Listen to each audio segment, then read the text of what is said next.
um presidente conservador que foi eleito num país que a estrutura toda estava dominada já pelo socialismo, no mínimo aí, né, algo que já estava sendo gerado, gestado nesse país desde o FHC.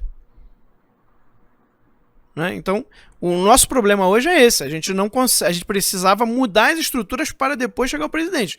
Como não tinha como fazer isso, e de repente a gente viu que dava para botar o presidente, ótimo, vamos botar o presidente. Pelo menos isso vai dar uma segurada. E deu. E graças a Deus.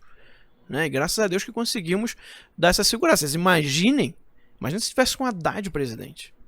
A gente hoje estaria numa Venezuela. Ou pior. Né? Então, a gente conseguiu. Agora, cabe a gente começar isso que o Fernando está falando. Essas mudanças estruturais, que são muito mais difíceis, porque não depende só de política partidária, não depende só de eleição, né? E elas são a longo prazo. E aí é que está o problema, porque muita gente da militância, né, muita gente que são boas pessoas, conservadores de direita, ali, patriotas, eles querem mudança para já, para amanhã, né? Mas não vai acontecer. Não é assim que você vai conseguir fazer mudanças estruturais profundas, tá? Nesse país. A coisa vai levar tempo.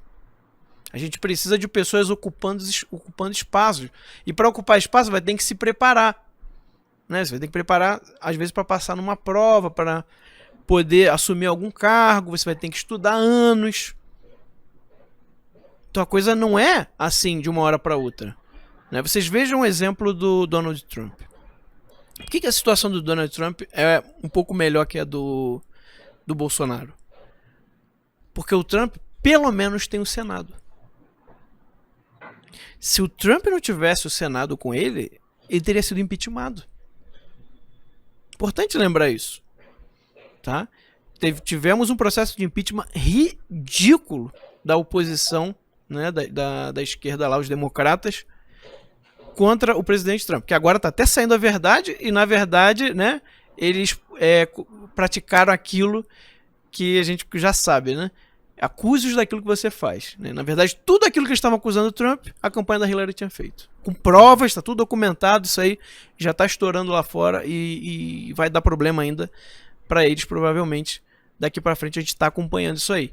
Mas a questão era um impeachment ridículo, com afirmações, né, fraquíssimas. Chegou na Câmara dos Deputados, que tinha maioria democrata, o que aconteceu? A Câmara aprovou o pedido de impeachment. A Câmara dos Deputados americana aprovou. E aí foi para o Senado. Só que o Senado é maioria republicana. Aí não passou. E se fosse no Brasil? A mesma situação. Será que o Senado ia barrar? Acho que vocês já sabem a resposta. Então, a nossa situação agora, ela é realmente da gente parar e pensar. A gente precisa fazer ações concretas para mudar estruturalmente o país. Tem que ter grupos de estudo, grupos de advogados, grupos de médicos, grupos de cientistas. A gente precisa ocupar espaços. Tá? Um engenheiro, um arquiteto, isso não importa. Não pense só que eu vou mudar o país sendo vereador da minha cidade. Eu vou mudar o país sendo prefeito da minha cidade. É óbvio que isso é importante e que isso ajuda. Mas isso não é o principal, eu diria. Sabe por quê? Vamos pensar o seguinte, a esquerda ganhasse todas as eleições, ia ser uma bosta aí. Mas se a gente conseguisse dominar toda a estrutura cultural, o cenário artístico, né, técnico, científico, se a gente começasse a ocupar esses espaços, daqui a 10, 20 anos, a esquerda não consegue fazer mais nada.